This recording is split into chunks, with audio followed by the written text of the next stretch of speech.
ኑዛዜያችን ውስጥ እነዚህን ሶስት ነገሮች እንዳይኖሩ መጠንቀቅ መቻል አለብን። አንደኛ በደንብ አርጋችሁ ስሙ አደራችሁ።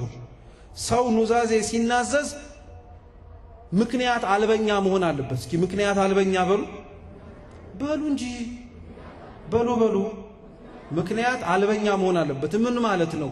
ለሰራው ኃጢአት ያደረኩበት ምክንያት ይህ ነው ብሎ መናገር የለበት። ያደረኩት ይህንን ነው ማለት ነው ያለበት እንጂ ያደረኩት እንዲህ ነው ማለት የለበትም። ማለትም ምክንያት መርደር የለበት። አንዳንዶቻችን ንስሐ ስንገባ የሚያቀልልን ይመስልናል። የሰው ስም እንጠራለን። ሰረኩኝ ነው እንጂ የሚባለው ስሰርቅ እንዲህ ነበረ እነንትና አላልዩኝ ይዩኝ አላውቅም፣ ነገር ግን እጄን ሰነዘርኩት እንደ ድንገት ብዙ ብር ያዘ አለቀው ነገር ሆኖብኝ ኪሴ ውስጥ ከተትኩት። ይሄ ሁሉ ኃጢአታው ምን ያደርጋል? ስለፈጸምናቸው ነገሮች ንስሐ አባቶቻችን ሲሰሙን ይሄን እኮ ያደረገው እንዲህ ስለሆነ ነው ማለት ነው ብለው ቀኖናው እንዲያንስልን እኮ ነው። መቼም እንግባባለን እኮ ብልጥ ስለሆነ ነው። ምክንያት አልበኛ ነው ግን ንስሐ መሆን ያለበት። እየሰማችሁ ነው?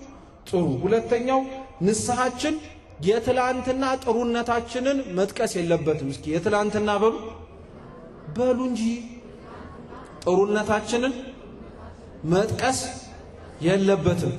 ምን ማለት ነው? ዛሬ ንስሐ ሊገባ ኑዛዜ ሊፈጽም የመጣ ሰው ኑዛዜውን እየተናዘዘ ባለፈው እኮ ትዝ ካሎት ደግሞ አንድ 50-60 ሺህ ብርም ቤተክርስቲያን አስገብቼ ነበር የሆነ ቆርቆሮም እንትን ብያለው ለሆነ ሰው አብልቻ አሁን እንዲህ ብሎ ጽድቁን የሚናገረው ለምን መሰላችሁ? እንደዚህ አይነት ብልጥ ሰው አለ። ጽድቁን የሰራውንና የትላንትናውን ዛሬ የሰራውን ኃጢአት ካህኑ አይተውለት አይ በቃ ትላንትና ብዙ ጽድቅ ሰርቶ የለ ዛሬ ቢያዳልጠው ምን ችግር አለ እንዲሉት ነው። አይሰራም። ካጠፋን ጥፋተኛ ነን ማለት ነው። ጥሩ። ሶስተኛ ላደረግነው ነገር ፍርደኛ ማኑ። እስኪ ላደረግነው ነገር በሉ ፍርደኛ ነው። ምን ማለት ነው? ንስሐ ለመግባት ኑዛዜ ለመፈጸም ስንገባ ቀኖናውን ወስነን አንምጣ። አንዳንዶቻችን ትላንትና ለፈጸምነው ኃጢአት የሚሰጠን ቀኖና አለ። ቀኖና ማለት መንፈሳዊ ሕክምና ኃጢአት ዋጋ እንደምታስከፍል ማስገንዘቢያ። ወደ ቅዱሳት ምስጢራት ስንቀርብ ወይም ለመቅረብ ለምንመጣ ሰዎች ሰውነታችንን የቆሸሸውን ማንነታችንን ማንጫ የሆነ መንገድ ነው። እየሰማችሁ ነው? ጸሎቱ፣ ጾሙ፣ ስግደቱ፣ ምጽዋቱ ማለት ነው። እና አንዳንዶቻችን ምን አይነት ችግር አለብን ወይም ድክመት?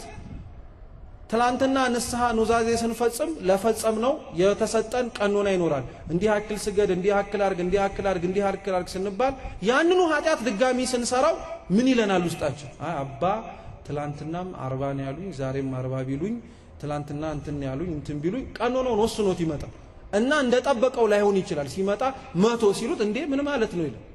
ምን ማለት ነው? ትላንትና ይሄን አርጌው እንዲህ ብለውኛል ነበር ዛሬ ምን ጉድ መጣና ነው ደግሞ ጨምረውት ወስኖ ስለመጣ። ቅዱስ ባስልዮስ ስለ ንስሐ ሲያስተምር ይህን በጣም ያስጠነቅቃል። ወስናችሁ ቀኖናችሁን አትምጡ ይላል።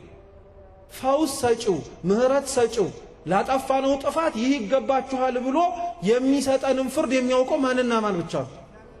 እግዚአብሔር ብቻ ነው። እግዚአብሔር ብቻ ነው። ክርስቲያኖች እኛ እንዳጠፋነው ጥፋት የሚፈርድ አምላክ አይደለም። እኛ እንደበደልነው በደል ሊቀየመን ሊያጠፋን ሊበቀለን የሚፈልግ አምላክ አይደለም። ቢሆንም ማኖሮ ማናችን እንቀመጥ ነበረ? ምን የሚያስቀምጥ ነገር ኖሮን ነው? እውነት ከሁላችንም ቤተክርስቲያን ውስጥ ያለን ሁላችንም ነው የምላችሁ